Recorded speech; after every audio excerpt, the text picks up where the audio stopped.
Bismillahirrahmanirrahim. Assalamualaikum warahmatullahi wabarakatuh. Pada siang hari ini Ana Muhammad Fikri Juniansyah ingin membuat video tugas ujian akhir semester mata kuliah Hukum Acara Perdata dengan judul penyelenggara perkara perdata secara tuntas dan final, manajemen penyelesaian perkara perdata di pengadilan, faktor-faktor yang memengaruhi penyelesaian perkara perdata, dan sistem dan teknik-teknik penyelesaian perkara perdata. Oke, di sini yang Ana akan mempresentasikan. Yang pertama, manajemen penyelesaian perkara perdata di pengadilan. Jadi manajemen perkara itu ialah proses pengelolaan administrasi, waktu, dan sumber daya yang dilakukan oleh pengadilan untuk memastikan bahwa sengketa hukum itu diselesaikan secara adil, efisien, dan efektif. Selanjutnya, asas-asas dalam penyelesaian perkara perdata itu ialah yang pertama, asas sederhana, cepat, dan biaya ringan. Yang kedua, asas kepastian hukum. Yang ketiga, asas keadilan.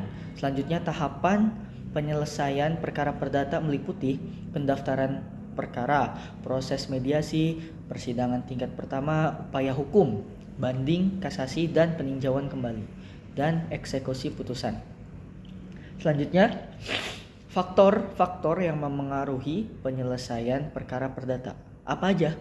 Yang pertama, hukum acara perdata itu meliputi yang pertama, persiapan sidang, penetapan hari sidang, panggilan para pihak, persidangan, berita acara sidang, rapat musyawarah, dan putusan. Dan yang kedua, administrasi perkara. Ya, jadi sebuah perkara perdata itu agar bisa disidangkan hingga diputus harus melalui prosedur administrasi tertentu. Prosedur itu diawali dengan pendaftaran perkara. Selanjutnya, sistem dan teknik penyelesaian perkara. Penyelesaian perkara hukum perdata di Indonesia pada dasarnya mengikuti sistem yang diatur dalam Kitab Undang-Undang Hukum Perdata (KUHP Perdata) serta peraturan perundang-undangan lainnya yang relevan. Ada dua sistem yang berlaku, yaitu yang pertama, litigasi, proses pengadilan. Jadi litigasi itu ialah proses penyelesaian sengketa yang dilakukan melalui jalur pengadilan. Ya, dalam hal ini salah satu pihak membawa masalah hukum mereka ke pengadilan untuk diselesaikan oleh hakim. Selanjutnya, yang kedua itu ada non-litigasi, alternatif penyelesaian sengketa.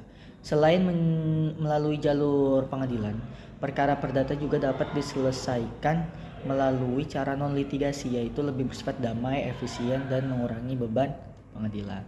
Selanjutnya, tahapan proses litigasi dalam perkara perdata itu meliputi pengajuan gugatan, pendaftaran perkara, proses pengadilan, proses persidangan, putusan pengadilan, dan pelaksanaan putusan.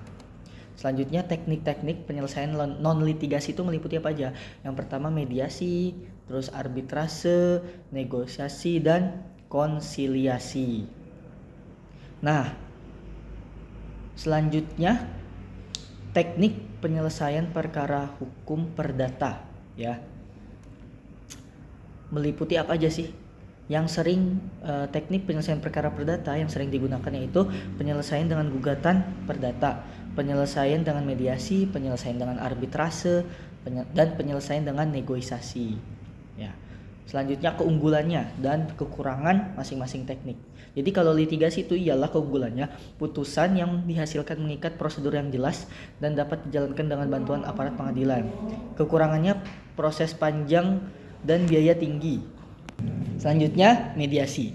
Keunggulannya apa sih mediasi? Biaya lebih rendah, proses lebih cepat, dan dapat menjaga hubungan baik antar pihak. Kekurangannya, tidak ada jaminan penyelesaian tercapai.